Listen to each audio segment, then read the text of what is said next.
So we'll wait here a minute and see if we have anybody. Give it a few minutes to get some people on here.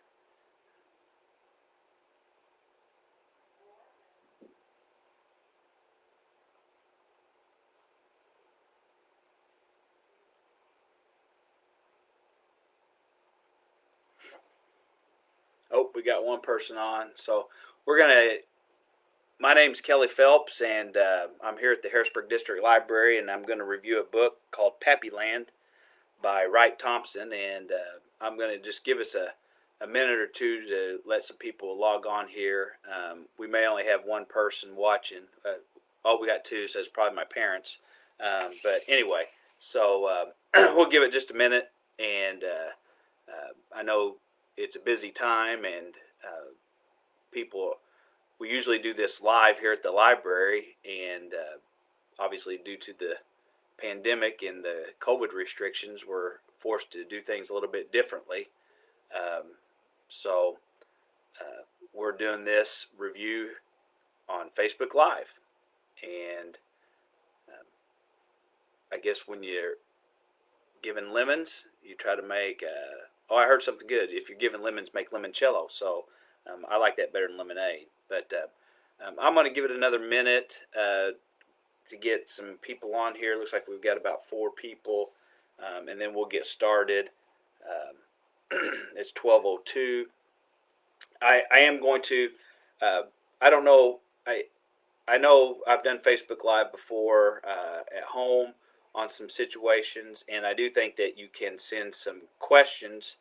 So when I get to the end of the review, hopefully we'll have a few minutes for some questions, and we'll answer those. So looks like we've got a few people on here, so we'll get started. And then my experience has been people come in and out, and I know a lot of people may be on their lunch hour. But again, let me introduce myself again. My name's Kelly Phelps, and I'm a local attorney here in Harrisburg, and I've been honored to do review a couple books for the Brown Bags and Books events that the Harrisburg Library puts on. I don't know if you know much about the Harrisburg Library, but it's one of the crown jewels of our community. It's more than just getting books here. There's all kinds of events that go on here, and all kinds of activities. And I encourage you to be a supporter of the library. They do so much good for our community and to support the library. And I'm honored when they ask me to review, do a book review for them. I think last month my friend reviewed a book, and the book that I'm doing is called Pappy Land. I'm going to show you. I don't know if this. So this is the cover of the book. Kind of doing it backwards here, but Pappy Land, and the subtitle to the book is A Story of Family, Fine Bourbon, and Things That Last. And I guess it's always appropriate to start a book review out to talk a little bit about the author. The author of this book is a young man named Wright, W-R-I-G-H-T Thompson, and he is a senior writer for ESPN, and I believe that's the magazine. I think a lot of people know ESPN, the sports channel, but this is ESPN, the magazine, and he writes for them. I also think, and since I bought this book, I follow him. He's got an account on Instagram, and I think it's called Wright Thompson Books, and I follow him on that. And I think that he also does a TV show, and I don't know if it's an internet-based TV show or something on one of ESPN's channels, but it's called True South. And he is a native son of the South.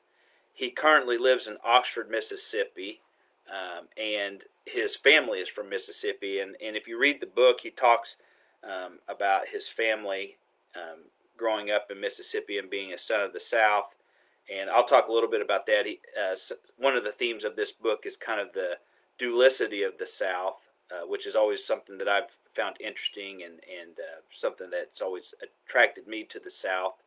But his family, I think, owned a lot of land in Mississippi at one time. So he is a native son of the South, and of course, I think bourbon is associated with the South. Typically, it's associated with the state of Kentucky. Um, they have a very famous called the Bourbon Trail, which you can go to different spots throughout Kentucky to distilleries and sample some of their bourbon. And most of the bourbon that's made in the United States is actually made in Kentucky, which is just across the river from us. But getting into the book a little bit, I've kind of, and I'll just kind of give you an overview of the book. I think there were kind of three themes or subject areas that this book covers, and it's not a very long book. I think it's only about 200 pages. About 230, 240 pages. So it's a very easy read, and I will say this, that Wright Thompson is a beautiful writer, and I told my wife, I was kind of joking a little bit. There were some passages out of this book that really kind of teared me up a little bit. I've noticed the older I get, the more sentimental I become, and I didn't really know what that was about, but I'm going to blame it on my genetics, because I did take a 23andMe test, and I came back 55% British and Irish, but I like the Irish better than the British, so I'm claiming that I'm 55% Irish, which makes me sentimental, which also maybe explains why I enjoy whiskey so much too. But he's a beautiful writer, but kind of the elements that you've got here is, one, obviously, is bourbon, and that's what the main character of this book is, bourbon. But also it's about family, and there's three generations associated with this brand of bourbon that the book focuses on. And then another one of the themes is really, and I don't know if anybody's watching here that's kind of a bourbon aficionado or a whiskey aficionado, but the bourbon, I'll call it the bourbon culture, has really exploded in the last few years. And I mean, it seems like we always kind of go through phases. All the movies at one time are about vampires, and they're all about zombies. Seems like everything's like that, and right now I think we're really in a bourbon culture, and this book talks about that. And another theme that I mentioned earlier is the duality of the South, and the last that I find is family, but especially fathers and sons, and it talks about that a lot, and that's always been a subject that's close to me. I've got a very close relationship with my father, and father-son stories really speak to me. But anyway, so let's talk about the first thing. So obviously, bourbon is it really is the vehicle for this book, which is also about family, traditions, and perseverance. But I think that most people that are going to go out and buy this book, I think, are probably initially drawn to it because they're bourbon aficionados, and they either know something about or they've heard something about the legendary Pappy Van Winkle bourbon. I don't know if there's if anybody out here is a bourbon lover or interested in bourbon, but Pappy Van Winkle is kind of considered the crown jewel, really, of bourbon. And I mean, if you've got a bottle of Pappy Van Winkle in your bourbon collection or your whiskey collection, it's something that really is a kind of a status symbol almost. It's like driving a Mercedes Benz or a BMW. Pappy Van Winkle bourbon is right up there and considered the pinnacle of bourbons. So I think a lot of people that are going to be attracted to this book are going to be attracted to it initially because they have heard about Pappy Van Winkle or have tried it, and they want to know more about it. And this book doesn't disappoint. It does give you a good history about the Pappy Van Winkle brand. But one of the things I'm going to do, and I told you that I thought that Wright is just an incredible writer, very eloquent. I'm going to read some passages that I found quite moving and kind of give you a little bit of a taste of his writing in the book. But I want to. The book gets into really kind of the history of bourbon, and I think bourbon is probably the quintessential American spirit. And if you think about that, I mean, whiskey is nothing new. I mean, whiskey's been around for eons and ages, and a lot of places have whiskey. A lot of you've heard of probably Scotch, which is whiskey typically from Scotland, hence the name Scotch. You have Irish whiskey, Canadian whiskey, American whiskey, but bourbon really, I think, is the quintessential American spirit, and that's where it started. Now, a lot of people are trying to, if you don't know a lot about bourbon whiskey, and I'm not going to pretend like I am not a whiskey expert or bourbon expert. I know just enough about bourbon and whiskey to fool people who don't know anything about bourbon and whiskey. It's kind of like I enjoy jazz music a lot, and I know just enough about jazz music to impress people who know nothing about jazz music. So, but maybe that's why I enjoy bourbon and jazz so much, because I think jazz is true American music, born and made in the United States, jazz and bourbon. So, just give you a little bit of background. Bourbon is a type of whiskey. Okay. All bourbons are whiskey. Not all whiskeys are bourbon, I guess would be the best way to describe that. And there are different types of whiskeys, and we'll get into that, and this book talks about that. But to just kind of give you a little bit of understanding about bourbon, bourbon is a whiskey, and for it to be considered bourbon, there's a couple things. And a lot of people thought that bourbon could only be made in Kentucky, and I think if you walk in a local bourbon aisle in your local liquor establishment, you're going to see that's not true. They're making bourbon all over the country now. I saw an ad the other day where they're doing a distillery, building a big distillery in Peoria, Illinois, which I never knew that Peoria was really considered a bourbon place, but apparently they're trying to make it that. But bourbon does not have to be made in Kentucky, although I think I saw a statistic that maybe 95% of the bourbon made in the United States comes out of Kentucky. But for bourbon, for a whiskey to be bourbon, it has to be at least 51% corn, all right, and it has to be aged in charred new oak barrels, all right. So that's what makes a whiskey a bourbon. If it's 51%, at least 51% corn, and aged in new charred oak barrels. Now, Thompson talks a little bit about how just the Americanness of bourbon, and he gets into the Whiskey Rebellion.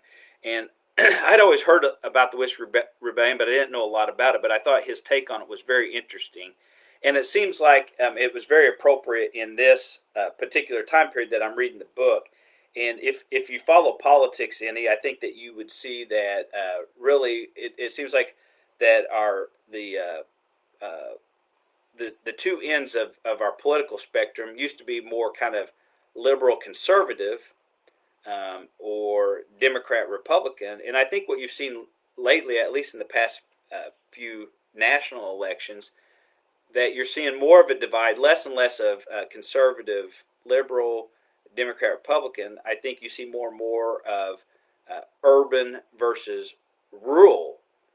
And I think if you look at our Whiskey Rebellion, I think that's something that's not really new. We've always had that. I think we're here in Southern Illinois, and I think that to establish your Southern Illinois bona fides, I think that you have to say that you hate Chicago, and we want to separate from Chicago. And I don't know that people really believe that, but I think that's kind of our thing, where the American spirit of rebel, and we're rural, and we're not like those Northerners up in Chicago and those urban people. But you see that in the Whiskey Rebellion, and the Whiskey Rebellion was actually, and the book talks about that, and it was a tax protest that began in 1791 and continued until 1794, when our president, George Washington, it was during his administration, and he actually put it down rather forcefully, and it was such a rebellion that there was some concern that this could be a second American Revolution. And what you really had on this was you had the divide where the rural Americans, the people in rural colonial America at this time, were at odds with the government, who felt like that they were this tax was promoting the interest of the urban areas. So what you had is, and it talks about here, really a lot of your whiskey was made by farmers who at the end of the year would have, if they would have surplus grains, rye, barley, wheat, in order to supplement their income, would make whiskey. And a lot of these farmers out on the western frontier, and this time this would be kind of western Pennsylvania, was primarily where the focus point of this rebellion was. They would make whiskey with their surplus rye, barley, wheat, make whiskey out of that, sell it, and that a lot of times would be the difference between them having a year in the black or a year in the red. Well, the big promoter of this whiskey tax was Alexander Hamilton. Of course, Alexander Hamilton was a Federalist, and he was considered kind of the urban interest, New York, and opposing this. Obviously, Alexander's, if you saw the Broadway show Hamilton, you would know this, or if you're a student of history, Jefferson and Hamilton butted heads quite often and had opposing viewpoints in many of the and many topics and issues within the Washington administration. And Jefferson was anti-tax on this. Well, you think about that. Jefferson was a son of Virginia. He was a farmer, and he was more probably sympathetic to the rural agrarian interest of the country, and he opposed this tax. Well, Americans being what we are, and never letting an opportunity to protest or start a rebellion, started basically a revolt against this tax, and it was put down rather forcefully by Washington in 1794. But you see from that kind of where it takes off here, even in 2021, where we still kind of have that agrarian, rural versus urban. And I think kind of the urban kind of has an elitist, at least, not if attitude, but a perception that people who are highly mobile, highly educated tend to go to the urban areas, and those that aren't ends up in the rural areas, which I think maybe that may be turning around with this pandemic. It'll be interesting where that goes. But anyway, so bourbon is really the quintessential American spirit, and it starts out there with the Whiskey Baron, but it ends up over into Kentucky, and it goes through that. Now, one of the things that I think that Wright does a very good job of in this book is talking about the uniqueness of bourbon. And if you think about this, there's so many different parts that go into making a bottle of bourbon. Really, no two barrels of bourbon are going to be identical, if you think about that. I mean, they're truly unique. Even though you maybe buy a bottle of Old Rip Van Winkle, depending on what barrel that comes out of, they're going to have a little bit different taste. And the reason for that is, and Wright goes through that, is the type of grains that go in it, the mash bill. And I'm going to talk to you and be like, well, what's a mash bill? And I'm going to talk to you about a mash bill. But a mash bill is essentially the recipe for the bourbon, okay? How much how much corn versus other grains that are going to go in and top it off. Because I don't think any bourbon's made 100% corn. That would probably get you into moonshine. But anyway, so you've got the different grains that go into it, the amounts of corn versus wheat or barley or rye that's going to go in there, and probably from whatever ground it's grown from. Some corn may taste different than other corn. The mash bill, the water. There's some areas of Kentucky that they claim that their bourbon's better because their water comes from a certain spring. And you think about that. So all those things can come into it.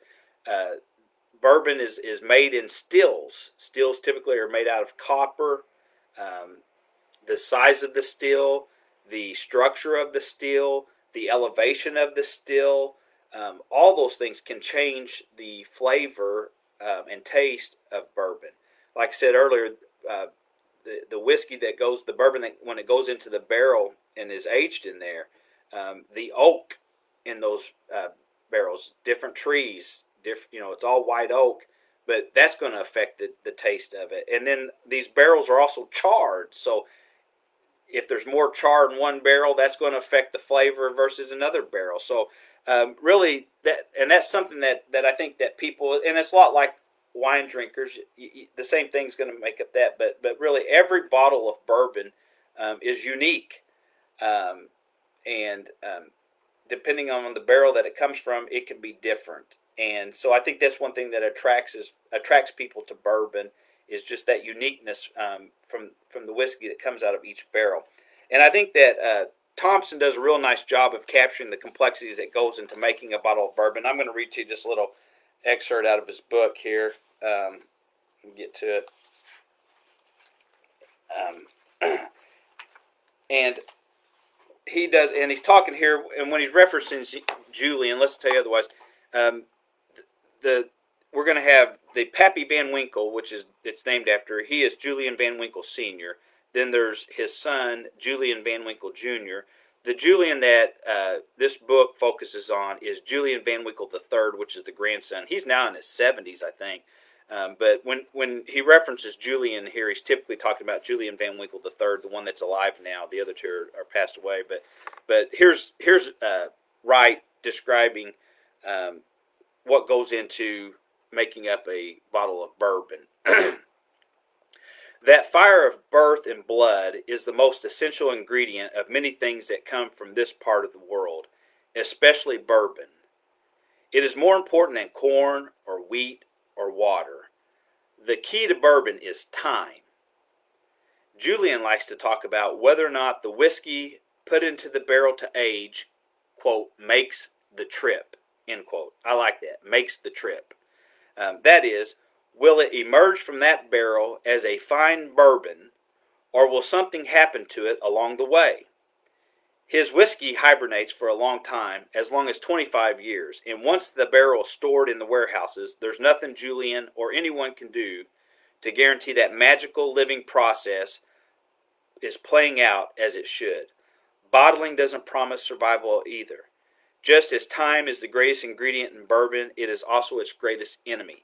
Time and air can destroy whiskey. I just thought that was a great job of describing that. And I really like that, how he talks about when you put the whiskey in the barrel, Julian says he wonders whether it's going to, quote, make the trip. And I like that that analogy to, like, just someone, a journey. So that whiskey kind of makes a journey. It goes into the barrel, and some of these are aged, like I said, up to 25 years. Is it going to make the trip? Just because you put it in there and you do everything right, something may go wrong in that barrel. And will it make the trip? And I really like that a lot, and that stood out to me. Another passage I want to talk to you about is where the mash bill, and I mentioned that to you earlier. And like I said, the mash bill is essentially the recipe, but I guess every culture has its lingo. And I guess if you hear somebody talking about bourbon and they reference what the ingredients of bourbon as a recipe, the bourbon people will say they don't know what they're talking about. Don't listen to them. It's a mash bill, M-A-S-H bill, B-I-L-L. So the mash bill, and I'll talk to you a little bit about it. But the Pappy Van Winkle bourbon, the flagship bourbon brand that originally started this distillery was called Old Fitzgerald. Okay, that's a brand long since gone. But it was Old Fitzgerald, and that was the flagship bourbon of the Stitzel Weller Distillery, which we'll get into that here in just a minute. But the mash bill, and I like what I want to read to you another little passage here where Thompson talks about the mash bill of the Old Fitzgerald label. So let's talk about what was on the Old Fitzgerald label, and more importantly, what was actually in the bottle. Stitzel Weller bourbon was made from 72% corn, 20% wheat, and 8% barley. That's called a mash bill, the list of grains that get combined to create the mash that is the foundation for whiskey. The word recipe gets thrown around a lot, and when the marketing people start talking about it, you need to get real suspicious real fast. Bourbon doesn't have a recipe. It has a mash bill. And I like that. I just thought that was funny. He talks a lot in this book where he's critical of these new distilleries. And I mean, bourbon, of course, is a business like anything else. And he criticizes a lot of the big, which all these places, I forget, I think it's like 85% of the bourbon made in America is produced by, I think, 4 or 5 distilleries. And they just make them out in all different types of names and labels. And they have different backstories, and we'll get into that a little bit. But even the famous Pappy Van Winkle right now is made by Buffalo Trace, which is a big bourbon whiskey distillery, huge one. But anyway, I like that where he talks about the mash bill. So let's get into really the focus. A lot of this focuses on a family, the Van Winkle family. And the Van Winkle family are the family that founded the distillery that made the famous Old Fitzgerald, and it's gone through different names. I think Old Saint Nick. There's and then Pappy Van Winkle, Old Rip Van Winkle. All these names, but the first person we need to know about in this family is Pappy Van Winkle, who the Pappy Van Winkle bourbon is named after, and his name was Julian Van Winkle Sr. And Julian Van Winkle Sr., he started out in the bourbon business as a salesman for the W.L. Cellar and Sons Distillery. Now, he eventually learned enough about the bourbon business, and he bought the W.L. Cellar and Sons Distillery along with a fellow employee, a man named Alex Farnsley. Unfortunately, they purchased this distillery the purchase coincided with Prohibition. Now that's buying a distillery, a bourbon distillery, is probably not a good investment the eve of Prohibition, when alcohol in the United States was going to be outlawed. Now, of course, the great thing, the lawyers get involved, and they can always carve out exceptions. And there were distilleries that continued to operate during Prohibition, but they had to get a license from the federal government that the bourbon or the whiskey was made for, quote, medicinal purposes. And the W.L. Cellar and Sons Distillery, after Van Winkle purchased it, did continue to run the distillery during Prohibition under a license from the federal government for medicinal purposes. Now, when Prohibition ended, the Kentucky bourbon industry was basically in ruins. Prohibition ended on December 5th, 1933. It was after that, though, that, and I'm going to call him Pappy, Pappy was going to open his new distillery. So from the ashes of the W.L. Cellar and Sons Distillery that he operated during Prohibition, he's going to open a new distillery, and he bought one out and combined it with his, and it was called the Stitzel Weller Distillery. And it couldn't be more appropriate. The Stitzel-Weller Distillery opened its doors on Derby Day, and any fine Southerner, any Kentucky person knows Derby Day is a very important day in Kentucky, the Kentucky Derby. So the Stitzel-Weller Distillery opened on Derby Day, 1935, and like I said, the distillery's flagship bourbon was bottled under the name of Old Fitzgerald. Now, the company had a motto, and I love this motto, and I think it hung outside the door. And the company that actually ended up buying out the Stitzel-Weller Distillery, I think still has that motto hanging outside their distillery. But it talks in the book a little bit that Julian Van Winkle III went and visited that distillery with the author, and it just had a little tinge of pain when he saw the motto. But the motto for Old Fitzgerald, for the Stitzel-Weller Distillery, great. It was, "We make fine bourbon at a profit if we can, at a loss if we must, but always fine bourbon." So that's the thing I think throughout when, and it's kind of a catchphrase I think among Pappy lovers is, but always fine bourbon. Whether it be at a profit or at loss, we always make fine bourbon. That's a great motto. Pappy Van Winkle died at the age of 91 in 1965. Well, after his death, his son, Julian Van Winkle Jr., took over the Stitzel-Weller Distillery. Now, the book goes into this, and it talks about when Junior took over the distillery in 1965, the whiskey industry was in decline again. Okay, so it seems like these guys get into the bourbon business at the worst times possible. Pappy got into it at the beginning of Prohibition, but persevered and made it. He passes away, and his son, Julian Van Winkle Jr., is going to take over the distillery, but it's 1965, and nobody's drinking whiskey in 1965. And Thompson talks about that a little bit, and if you think about it, one, it's the 1960s. I wasn't around in the 1960s, but if anybody out there is watching it may know, young men were, it was counterculture, and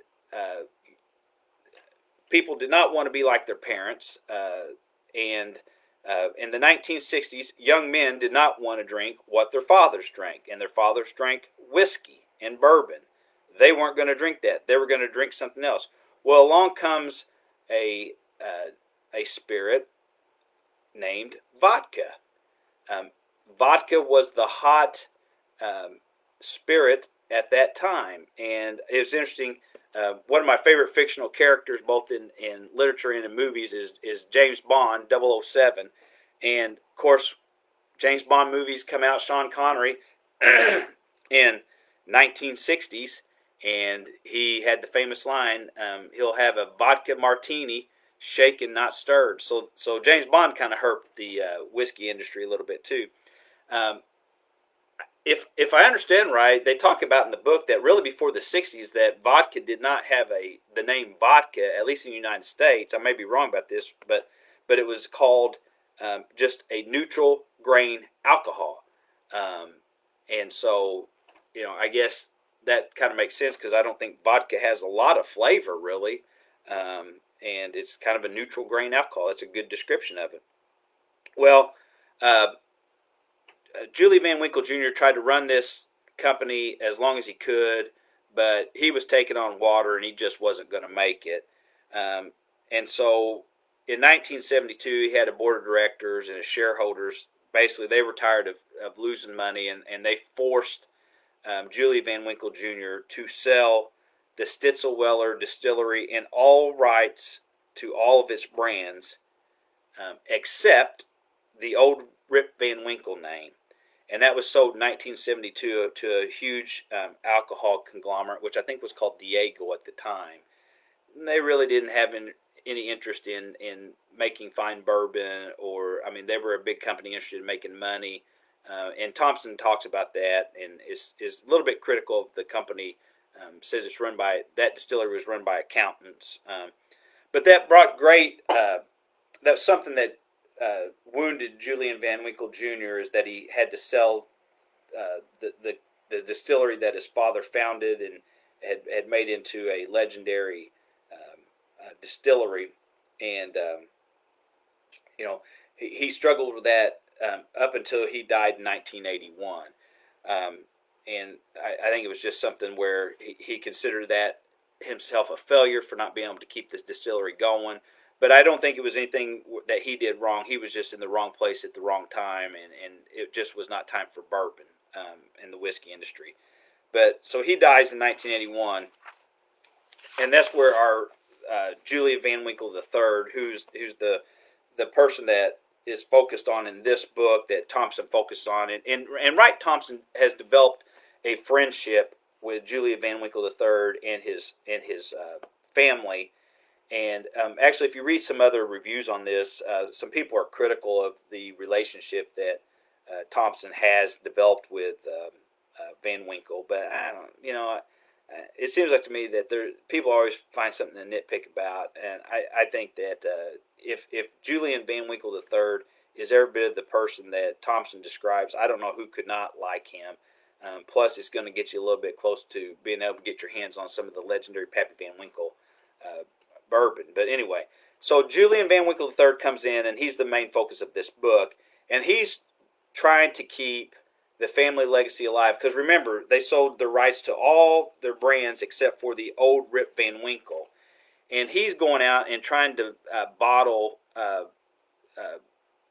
the old Rip Van Winkle bourbon, and he's doing this bottling, and he's sourcing older whiskeys from other distilleries, mainly from the old Stitzel-Weller distillery, and he's releasing them in 12, 14, and eventually 20 and 23 year aged bourbons. Okay, now if you ever get in there and you look at Pappy Van Winkle bourbon, you get the different years, and the less that they're aged, the cheaper that they are. You get up into the 20 and 23 year age Pappy Van Winkle. I mean, you've really got yourself a jewel there, and that's what he's doing. But again, whiskey's not taking off. People aren't drinking whiskey in the 80s and in the early 90s, and he is just basically robbing Peter to pay Paul. And obviously, his family would have gotten a lot of money from Diego when they purchased the Stitzel-Weller distillery. But he's running through that. And I mean, he's taken dead on. And I think I read an article when I was preparing for this that his family's enormously successful now because of the popularity of his bourbon. But they're still paying off some debt that he took on trying to keep the company alive. So just show you how deep in it he went. And it talks about how he's taking on debt, he's getting loans to keep this going, and he's trying to keep up. And the kind of, I guess, the thing of the South where the fine Southern families are always trying to keep up their appearances, even though they're losing their money. And it talked about where his wife, her name is Sissy. That's a great name for a wife of a bourbon maker, Sissy Van Winkle. But she's taking the kids to their country club, but they're eating peanut butter sandwiches out in their car because they don't have enough money to afford membership to the country club and dine in the restaurant in the country club. So I thought that was kind of interesting. But just when it seems like that Julian's not going to be hang on any longer, in 1996, a Chicago sales rep for Old Rip Van Winkle entered a 20-year bottle into the Beverage Tasting Institute panel. And this is, I think, a bunch of chefs and people in the food and beverage industry that go in and rate wines and alcohol and bourbon. Well, the sales rep entered a 20-year bottle into the Beverage Tasting Institute panel, and it received a score of 99, which is near perfect. And when that happened, the talk amongst the I guess the big wigs in the food and beverage industry was that this Pappy Van Winkle is the greatest bourbon ever made. And it starts developing word of mouth, and people in the industry start talking about it, and they're trying to get their hands on it. But he's still trying to, he's not able, he really doesn't have the capability to bottle it and to keep it going. And he's just about at the end of his rope until 2002, the bourbon giant Buffalo Trace enters into a partnership with Julian to bottle the Pappy Van Winkle bourbon. And after that, the rest is history, and it's just taken off and skyrocketed and been an incredible success, both for Julian but also Buffalo Trace. And if you get a bottle of Pappy Van Winkle, the Pappy Van Winkle that was made back from the Stitzel-Weller distillery, it's gone. It doesn't exist anymore. It's been gone forever. There might be a bottle or two laying around, somebody's basement or something, but it is gone. If what you get your hands on now is going to be bottled at the Buffalo Trace Distillery in Kentucky. Now, as you can see, it focuses on this this family legacy and this family business. And really, the theme that runs throughout the book is the theme of a legacy lost but reclaimed. And I think that Julian Van Winkle III really had a chip on his shoulder that his family lost this legacy, lost this the creme de la creme distillery in Kentucky. It just went under, and it was, I think, something where just family pride. He was going to try to keep it going, and I think I read one time that if he was going to go down, he was going to go down in flames. He was not going to quit. He was going to ride that ship until he crashed it upon the rocks of the shore. So that's really a big theme that runs throughout this book, is the theme of a legacy lost and reclaimed. Now, I think it's great, and I love this. Wright Thompson first introduces us to Julian early in the book, and he introduces him to us when he's at the Kentucky Oaks. Now, if you know anything, so the Kentucky Derby is ran on Saturday. I think it's the first Saturday in May. All right, the Kentucky people aren't as interested in the Derby as they are the Oaks. And this is where Wright introduces us to Julian Van Winkle III in his book. He's at the Kentucky Oaks. All right. I finally found him holding court in a box about halfway up the grandstand, surrounded by old friends, a well-tailored blue and white striped sport coat draped across his shoulders, and reading glasses dangling from his neck beneath a peach-colored whiskey barrel patterned bow tie. Julia kept on brand with his Pappy ball cap, and a lifetime of May afternoons in Kentucky had taught him to put on duck boots before heading to the track, which is true. If you've ever been to the Kentucky Derby, I've been once. It's a mud hole. Don't wear your good shoes. Wear your duck boots, all right? He goes on. He smiled when he saw me and handed me his flask of Weller 12, which Weller would be a bourbon from the Stitzel-Weller distillery. The whiskey went down smooth and with enough burn to let you know it was working, which was what my father used to say when he disinfect my cuts with hydrogen peroxide. Julian loves the 12-year-old Weller. He's got a storage facility full of it, and a Bourbons Club fantasy of other rare bourbons. If you ask him where he keeps it, he'll wink and laugh and dissemble, but he won't give out the coordinates. I went to the shed, he said, my whiskey shed, the storage shed, whose location will remain anonymous. I'll show you a picture of it. So I love that. So that's where he introduces us to Julian, and I think it just paints a beautiful picture of him as kind of the quintessential Kentuckian and bourbon man. And I think that's what you think of when you think of the Kentucky Derby. Mint juleps made with bourbon and horse racing. And there is a lot of talk of horse racing in the book. But that's where he introduces us. Now, I think one of the things that really struck me more than anything was another big theme in this book is nostalgia. And Wright talks about in this book how nostalgia comes from two Greek words for home and pain. And you think about it, that's a great description of nostalgia. It's kind of like home, which most of us have a good feeling about, but also a pain.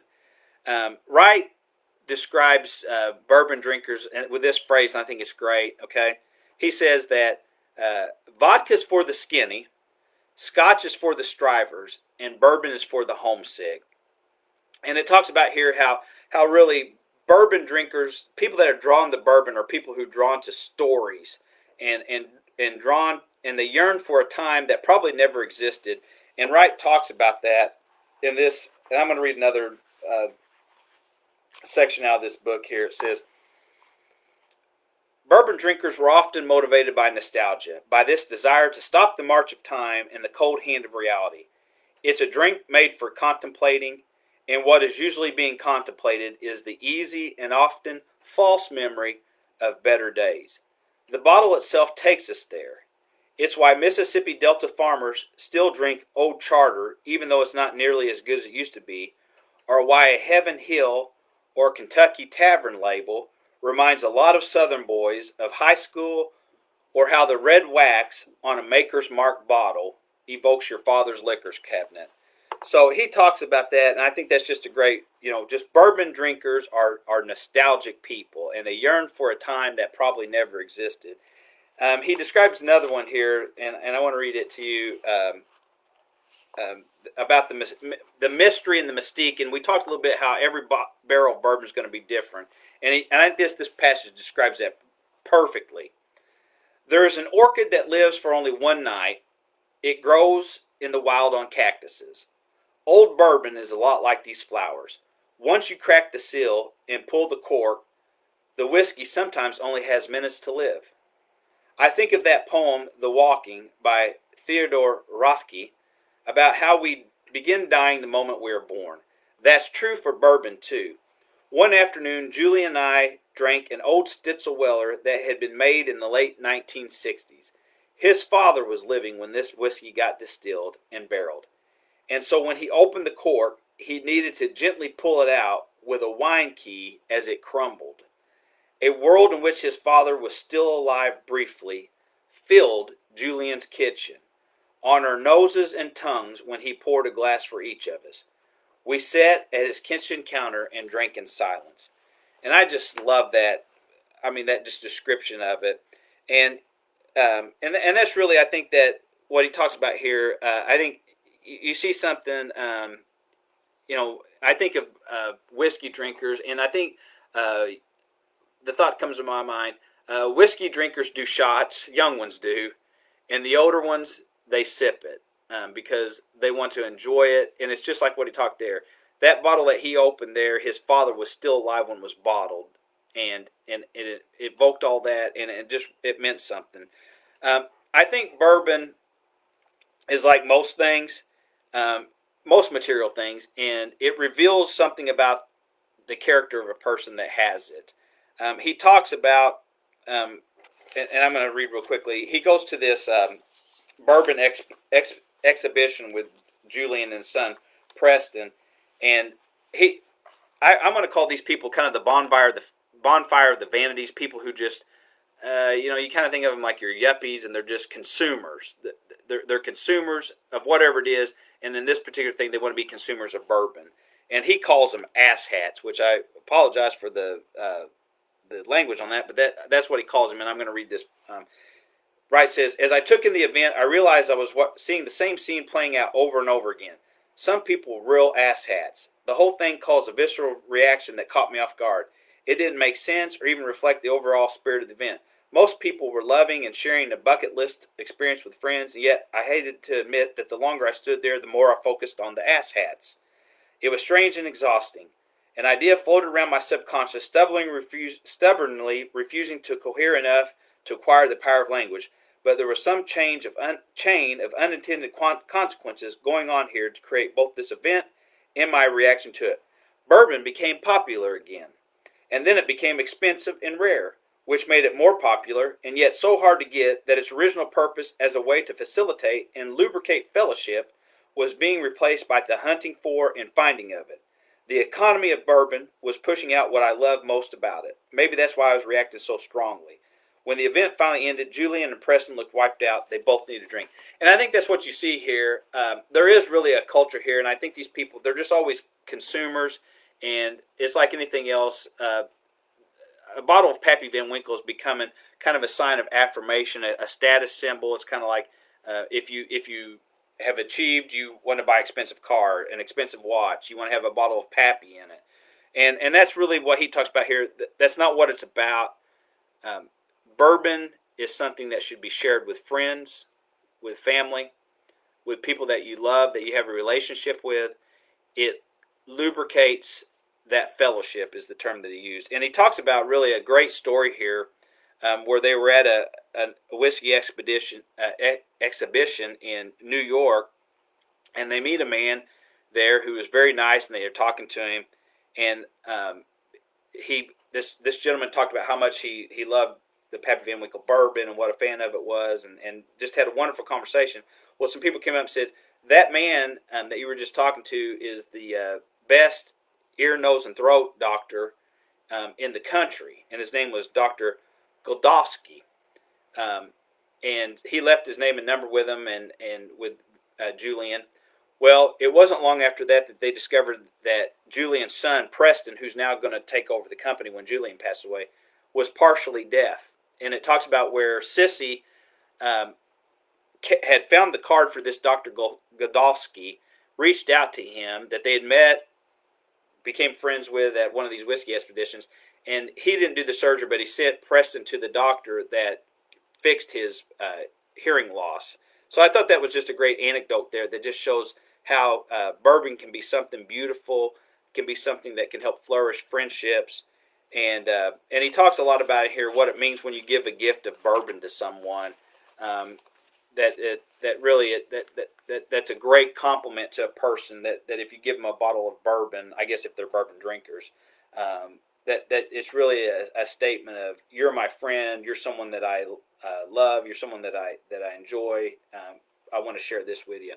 One of the other things quickly I want to get through is the duality of the South. And one of the great things about this is bourbon's considered a Southern whiskey, something of the South. But the great thing about it is that Kentucky was never a Confederate state. It was actually, I think 200 and some odd thousand Kentuckians fought for the Union, and a small handful fought for the Confederacy. Yet it's got this mystique of being a drink of the South. So it's kind of something there where you see here where bourbon sells a story, and if you look at any bourbon bottle, they've all got some great, fantastic story about how the bourbon was made. And I saw something where it talks about it in the book where, like, I think Elijah Craig, which is a big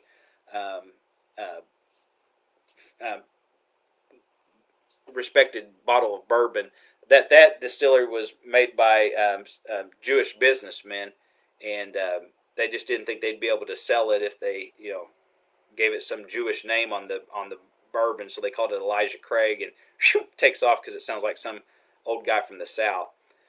One of the things that I want to kind of finish up here, and really the thing that I loved the most about this book was the theme of fathers and sons.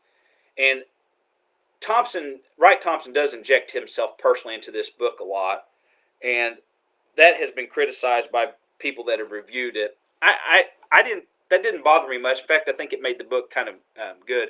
I think that what you've got here is a story of two men, Julian Van Winkle III and Wright Thompson, who are trying to do right by their father. Obviously, Julian is trying to bring the glory back to his family legacy of the Stitzel-Weller distillery. And I think as you read this book, you see that I think that one thing, Wright Thompson's wife, and they had a lot of trouble getting pregnant. His wife is after several failed pregnancies, is pregnant, and he also recently lost his father when he wrote this book. So I think a couple things going on here. One, Thompson is trying to come to grips with becoming a father, while at the same time he's also mourning the loss of his father. And I think that what he's trying to do here is, he talks about things that last.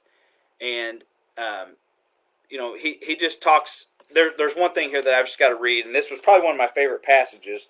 And I tried to read this to my wife a couple times, and I kind of tear up, and I hope I don't do it here. But this is probably my favorite passage, and I'll end this here talking about the father-son theme in this book, and I'll end it here. Most every man competes with his father and imitates his father, lives in fear of disappointing, and craves approval. And on the extreme ends of this potentially fraught relationship, a man often spends his entire adult life trying to be exactly like his father or nothing like him.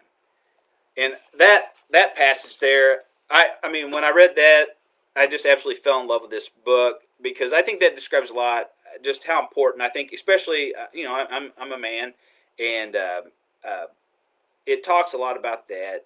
And I do, all the men that I meet in my life, and of course I'm an attorney, I practice law, and I have a lot of personal interactions.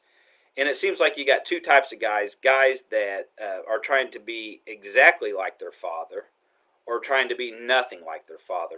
And it's just the enduring legacy that a father can have on a son, how important that is, and not to be disregard daughters. I've got a daughter and I love her to death, and got a son, I love him to death too. But there is something special about that father-son bond that this book draws upon, and and really he takes that theme up where Julian is to his dying breath is going to resurrect his family's legacy, and I just love this story. So that is the book Pappy Land. It's an easy read, even if you don't like, bourbon and alcohol is one of those things. I grew up and I'm still a Baptist. Alcohol's considered evil and stuff, and I think it's like most things. It doesn't change you. It probably exemplifies who you are. So if you're a nice guy, you're probably going to be a nice guy with bourbon. If you're a jerk, you're going to be a jerk with bourbon. Same thing with money. But it's a great book. It's an easy read, and I don't know if anybody can do any comments on here, and it doesn't seem like anybody can. But I'll give us just a minute. If somebody has a question, I don't know if that's possible that'd be done here. If anybody wants to send anything, great. But I'll give it just a minute, and I'll ramble here for another minute or two. I'm really good at that. But one of the things I will say, I've got a friend of mine who Julian's has triplet daughters who have recently opened up a store called Pappy and Company in Louisville, Kentucky, and they're kind of selling more lifestyle type items, and they sell like tumblers to whiskey tumblers. I actually got as a Christmas present from my sister-in-law a bottle of Pappy and Company maple syrup that was aged in Pappy barrels, and delicious syrup. But I've got a friend who actually has a clothing line that he sells out of the Pappy and Company store there in Louisville, Kentucky. And he's told me that he is going to introduce me to Julian Van Winkle III and the Van Winkle triplets.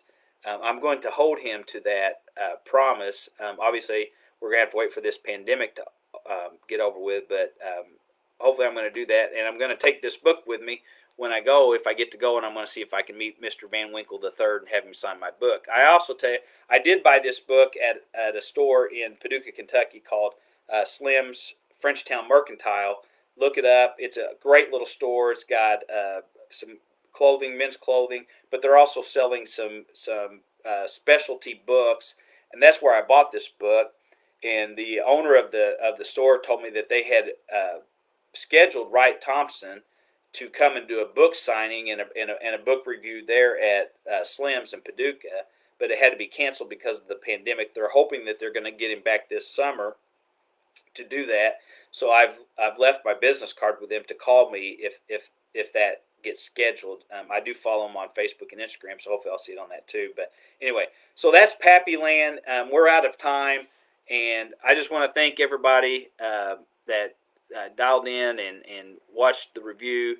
And if you know me on Facebook, you got any questions, send me a message, and I'll be happy to answer any question you have. So thank you, everyone. Have a great afternoon, and be safe. And hopefully maybe next February I'll get to review a book live here in front of people. All right. You have a great day. Thank you. Goodbye.